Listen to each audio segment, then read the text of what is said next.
Yes, ikaze nanone kuri Gain Focus Rwanda. Imyaka 30 irashize mu Rwanda habaye genocide yakorewe abatutsi mu mwaka w'1994. Muri iyo myaka 30 ubuyobozi bwiza bw'igihugu cy'u Rwanda bwashyize imbere ubumwe bw'abanyarwanda ndetse n'iterambere rirambye. Ubu mu Rwanda hari ibikorwa byinshi bigaragaza ukwisunganya ndetse n'umuvuduko udasanzwe mu iterambere ry'igihugu biri kuvugisha amangambure isi yose. Ubu reka mvuge ku bikorwa remezo maze mbabwire BK Arena ndetse n'Intare Arena. N'ibikorwa remezo bikomeje kuvugisha benshi bifitiye runini societe nyarwanda ndetse n'ubukungu bw'igihugu. Ni Gain Focus Rwanda, inspiration for today, a success for tomorrow.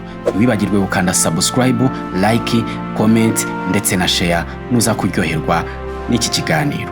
Reka twite duhera kuri BK Arena yahoze yitwa Kigali Arena, dore ko iri zina rya BK Arena yari hawe mu kwezi kwa gatanu 2022 ubwo yegukanwaga n'ikigo cy'imari cya Bank of Kigali BK nyine. Ni ukuvuga ngo ibi byakozwe kugira ngo habeho icyitwa privatization.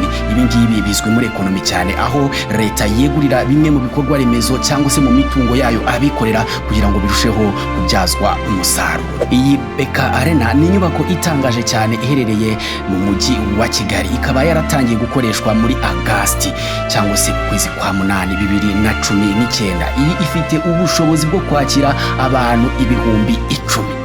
Ikaba yarubatswe na kampani ikomeye cyane yo muri Turikiya yitwa Sama. Ni inyubako bitangaje cyane rwose, yubatswe igihe gitoya cyane, dore ko bivugwa ko yaba yarubatswe amezi agera mu mezi 6 gusa. Iyi BK Arena ikaba yaramaze kuba center ikomeye cyane ya siporo ndetse n'ibirori hano muri Afrika. Iyi kandi ni projet yazanywe na nyakubahwa Perezida wa Repubulika Paul Kagame ubwo yari afite inzozi z'uko igihugu cy'u Rwanda cyaba icyambere mu gufacilitate siporo ndetse no kwattractinga event mpuzamahanga. Inzozi ze yamaze kuzigira impamo bitewe nuko kuva BK Arena yajyaho imaze kwakira ama event akomeye cyane hano ku mugabane wa Afrika ndetse no ku isi muri rusange, dore ko 2021 ari ubwo mu Rwanda habaye NBA Basketball Africa League ikabera hano muri BK Arena. Iyi ngiyi ikaba yarahostinze irushanwa rya mbere rya ball tournament, aho Zamalek yo muri Egypt cyangwa se yo muri Misiri ariyo yatwaye iri rushanwa. Nanone kandi muri uwo mwaka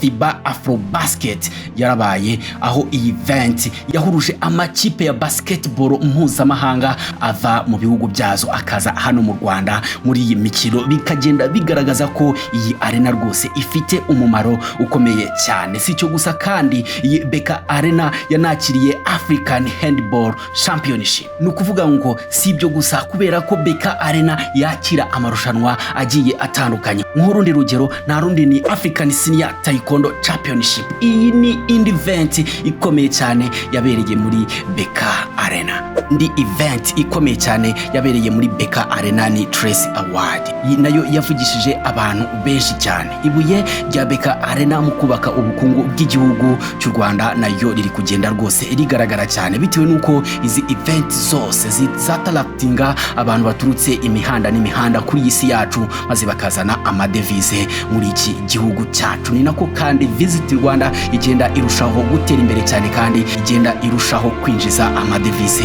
muri iki gihugu cy'u Rwanda. Si cyo gusa, kubera ko igihe event ziri kuba urubyiruko rwinshi rubona akazi, yaba bakora muri service zigiye zitandukanye, muri protocole zigiye zitandukanye ndetse n'izindi service cyangwa se businesses zibera hafi aho ngaho muri ako gace nyine BK Arena yubatsemo. Nyine urugero ama restaurant, ama hoteli, tubari ndetse byinshi byungukira muri iyi nyubako ya BK Arena. Tutibagiwe imisoro igenda yinjira mu isanduku ya leta ituruka nyine muri iki kigo cya BK aricyo kifite mu biganza nyine, kubera ko kibyaza umusaruro. Bya BK Arena reka tube tubirekeye ahangaha, kubera ko ni byinshi cyane, buri wese afite icyo yayivugaho kandi buri wese abona umumaro BK Arena ifitiye ubukungu bw'igihugu cy'u Rwanda. Reka tugaruke ku Ntare Arena. Iyi nayo ni inyubako ihambaye cyane, ni kimwe mu bikorwa remezo nabyo bivugisha amahanga, bivugisha buri muntu wese ugeze mu Rwanda, dore ko nayo iri mu nyubako yatarakitinga abakerarugendo baturutse mu bihugu byo hanze baje kwirebera ubwiza bw'igihugu ndetse n'iterambere iterambere ry'igihugu cy'u Rwanda ku muvuduko uhambaye mu myaka 30 yonyine igihugu kivuye mu makuba ya jenoside yakorewe abatutsi yabaye mu mwaka w'1994. Iyi nyubako ifite design zigezweho rwose yubatswe n'abahanga cyane, aho iyi nyubako igiye ikoze nanone mu buryo bugaragaza umuco nyarwanda, kandi iyi nyubako nanone imiterere yayo niyo ituma ba mukerarugendo baza kuyisura. Ikindi kandi ifite amasare ahambaye cyane, aho ifite sare ishobora kwakira abana 2500 bashobora kwiyongera bitewe nuko iyi sare ifite ubushobozi mu ikoranabuhanga ryayo ryo kwagurwa nyine kugira ngo abantu nibabaye benshi babashe kubona aho bakwirwa. Bashobora kwagura iyi sare rero mu buryo bw'ikoranabuhanga ikaba yakakira abantu bakava ku 2500 bakagera ku 3000 barenga. Iyi kandi nanone ikaba yubatse mu buryo bw'ikoranabuhanga bufavoritinga environment. Irindi koranabuhanga rihambaye ni za wireless projectors. Ama projecteri ari muri iyi nyubako akaba ari wireless, kandi nanone lighting zirimo rwose zikaba ziri adjustable. Nukuvuga ngo lighting ushobora kuzikora cyangwa se kuzisettinga mu buryo ushaka, byose bikaba mu kanya nkako guhumbya, kubera ko ibi bintu aba ari ugukanda telecommande gusa byose bikikora. Ikindi ifitemo soundproof kugira ngo amajwi y'ibiri kubera imbere adashobora kujya hanze. Uburyo rwose bugezweho kandi buhambaye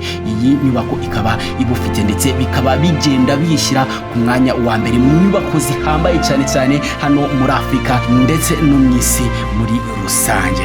Iyi ni inyubako ihambaye cyane, aho uyu munsi ntagiye kuyivugaho byinshi kubera ko ndimo ndategura content yihariye kuri iyi nyubako yihariye, dore ko iyi nyubako ifite amateka yihariye cyane cyane ajyanye n'urugamba rw'inkotanyi rwo kubohora igihugu cy'u Rwanda. Ndi kubategurira content ijyanye na Intare Arena, maze nimara kuyisesengura yose iyo content bararikiye kuzayumva yose uko yakabaye. Niyo mpamvu mubwira ni nyaboneka nudakanda subscribe ushobora gucikwa n'iyo content. Nkubwiye ngo kanda subscribe, ukande like, share kugira ngo dukomeze twiyubakire igihugu cyacu. Gain Focus Rwanda, inspiration for today, the success for tomorrow.